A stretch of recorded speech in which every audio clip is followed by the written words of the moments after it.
Hello students, you all are welcome to this 13th e-lecture on stereochemistry. आज हम butane के बारे में पढ़ेंगे। ब्यूटेन का संरूपीय विश्लेषण, कन्फॉर्मेशनल एनालिसिस ऑफ ब्यूटेन। जो लास्ट लेक्चर था उसमें हमने संरूपीय समावेता के बारे में पढ़ना स्टार्ट किया था, कन्फॉर्मेशनल आइसोमेरिज्म के बारे में पढ़ना स्टार्ट किया था और सबसे पहले इथेन का संरूपीय विश्लेषण किया था, कन्फॉर्मेशनल एनालिसिस किया था। इथेन के आगे अब हम एन ब्यूटेन का संरूपीय विश्लेषण करेंगे। एन ब्यूटेन की स्थिति देखिए, जब हमने इथेन के बारे में पढ़ा था तो इथेन में दो तरीके के एक्सट्रीम कन्फॉर्मेशंस आपको बताए थे, चरम संरूपण बताए थे। एक था ग्रसित, जिसे हमने एक्लिप्स्ड कहा था। ग्रसित में दोनों कार्बन के जो एटम्स हैं उनके हाइड्रोजन एक दूसरे के बिल्कुल आमने सामने होते हैं। और दूसरा था अंतरित, स्टैगर्ड, जब एक कार्बन के हाइड्रोजन एटम दूसरे कार्बन के दो हाइड्रोजन्स के सेंटर पॉइंट पे होते हैं। अगर हम सामने से देखते हैं तो हमें 6 के 6 हाइड्रोजन्स दिखाई देते हैं। आगे वाले जो 3 हाइड्रोजन्स हैं वो पीछे वाले हाइड्रोजन्स को ढके हुए नहीं होते, उनके बीच में स्थित होते हैं और इसको हमने अंतरित कहा था। आपको बताया था कि अंतरित या स्टैगर्ड में एनर्जी लो होती है, ग्रसित या एक्लिप्स्ड की एनर्जी हाई होती है और दोनों के बीच में 3 किलो कैलोरी पर मोल का डिफरेंस होता है। अब इथेन में सभी हाइड्रोजन एक जैसे थे और हर 120 डिग्री के एंगल पे रोटेशन करने पर हमको वही विन्यास फिर से मिल जाता था। अगर हमने ग्रसित से स्टार्ट किया है, आप 120 डिग्री रोटेट करेंगे तो फिर से ग्रसित आ जाएगा, फिर से 120 डिग्री रोटेट करेंगे तो फिर से मतलब 240 डिग्री पे फिर से ग्रसित आ जाएगा। इसी तरह अगर अंतरित से स्टार्ट किया है तो हर 120 एंगल पे, डिग्री एंगल पे हमको फिर से ग्रसित ही नज़र आएगा। ये हमने इथेन के बारे में पढ़ा था। अब हम बात करते हैं एन ब्यूटेन की। एन ब्यूटेन की सिचुएशन थोड़ा सा डिफरेंट होती है। क्या डिफरेंस होता है? एन ब्यूटेन में देखिए, जब हमने इथेन पढ़ा था तो इस कार्बन से भी यहाँ पे हाइड्रोजन जुड़ा हुआ था और यहाँ भी हाइड्रोजन जुड़ा हुआ था। जो एन ब्यूटेन होता है उसमें एक हाइड्रोजन रिप्लेस हो जाता है CH3 मिथाइल ग्रुप से। जो हमने इथेन में किया था, 60 डिग्री एंगल पे रोटेशन करना स्टार्ट किया था, सेम वही चीज़ हम एन ब्यूटेन में भी करेंगे। लेकिन यहाँ पे जब हम इस तरह 60 डिग्री एंगल पे रोटेशन करना स्टार्ट करेंगे तो यहाँ हमें सिर्फ 2 ही संरूपण नहीं मिलेंगे, 2 ही कन्फर्मेशन नहीं मिलेंगे, बल्कि ब्यूटेन में हमको 4 तरीके के संरूपण नज़र आएंगे, 4 तरीके के कन्फर्मेशंस हमको नज़र आएंगे। ये 4 कन्फर्मेशंस क्या होते हैं? ये 4 कन्फर्मेशंस क्या होते हैं? एक है फुली इक्लिप्स्ड, पूर्ण ग्रसित। दूसरा है गॉश फॉर्म, गॉश रूप। तीसरा इक्लिप्स्ड, ग्रसित रूप। और चौथा स्टैगर्ड, अंतरित रूप। तो इस तरीके से ब्यूटेन में हमको 4 संरूपण नज़र आते हैं। इसका एनर्जी प्रोफाइल डायग्राम से हम इस चीज़ को समझेंगे। देखिए, ये एनर्जी प्रोफाइल डायग्राम है एन ब्यूटेन का। जैसे इथेन में था सेम उसी तरीके से यहाँ पे इस जो एक्सिस है उसके ऊपर एनर्जी है, ऊर्जा है, और यहाँ पे हम घूर्णन करेंगे, रोटेशन करेंगे। हम स्टार्ट कर रहे हैं। ये देखिए, ये आगे वाला कार्बन है जिससे 2 हाइड्रोजन और एक CH3 जुड़ा हुआ है। जो पीछे वाला कार्बन है जो सर्कल से हमको दिखाई दे रहा है, उसमें ये एक CH3 और ये 2 हाइड्रोजन्स जुड़े हुए हैं। हम अंतरित से स्टार्ट कर रहे हैं। अंतरित का मतलब जब सारे के सारे बॉन्ड्स एक दूसरे से मैक्सिमम डिस्टेंस पे होते हैं, सबसे ज़्यादा दूरी पे होते हैं। ये मिनिमम ऊर्जा वाला, मिनिमम एनर्जी वाला सबसे स्टेबल ग्रुप होता है।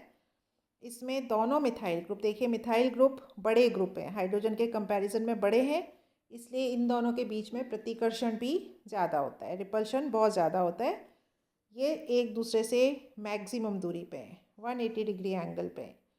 किसमें? अंतरित रूप में, स्टैगर्ड फॉर्म में।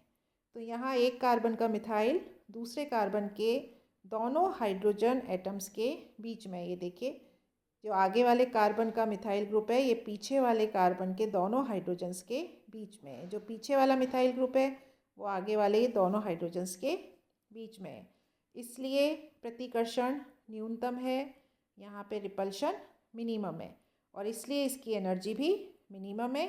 इसका स्थायित्व सबसे ज़्यादा है, ये है अंतरित। अब हमने इसको 60 डिग्री एंगल पे रोटेट कर दिया। पीछे वाले को फिक्स रखेंगे, जो ये पीछे आपको CH3 इधर हाइड्रोजन दिख रहा है, उस कार्बन को हमने फिक्स किया। आगे वाले कार्बन को हम रोटेट करेंगे। रोटेट कीजिए, ये आ जाएगा यहाँ पे, ये CH3 चला जाएगा इस हाइड्रोजन के ऊपर, ये हाइड्रोजन चला जाएगा इस CH3 के ऊपर। इसे हम कहते हैं ग्रसित या इक्लिप्स्ड। यहाँ पे एक CH3 दूसरे हाइड्रोजन के ऊपर है, जो पीछे वाला CH3 है आगे वाले कार्बन के हाइड्रोजन के ऊपर है। इसे ग्रसित रूप या इक्लिप्स्ड फॉर्म कहते हैं। ये देखिए, ये इस अंतरित से जो ग्रसित वाला है वो 3.4 किलो कैलोरी, इसकी एनर्जी ज़्यादा है। इस रूप में एक कार्बन का जो मिथाइल ग्रुप है वो दूसरे कार्बन के हाइड्रोजन एटम के सामने होता है। ये है तो ग्रसित, हायर एनर्जी पर भी है, लेकिन दोनों जो मिथाइल ग्रुप्स हैं वो एक दूसरे के ऊपर नहीं है, एक दूसरे से डिस्टेंस पे है। इसलिए ये अभी अब आगे आपको बताएंगे, एक फुली इक्लिप्स्ड ग्रुप और होता है, एक फुली इक्लिप्स्ड फॉर्म और होती है, पूर्ण ग्रसित फॉर्म और होती है। उसके कंपैरिजन में इसकी एनर्जी कम होती है। फिर से 60 डिग्री एंगल पे रोटेट कीजिए। हमने पीछे वाले को फिक्स रख के आगे वाले को 60 डिग्री एंगल पे रोटेट किया। पीछे वाला फिक्स है, आगे वाला 60 डिग्री एंगल पे रोटेट कीजिए। ये CH3 इधर आ जाएगा, जो यहाँ ऊपर वाला हाइड्रोजन है वो इधर आ जाएगा और ये हाइड्रोजन भी इस तरफ आ जाएगा।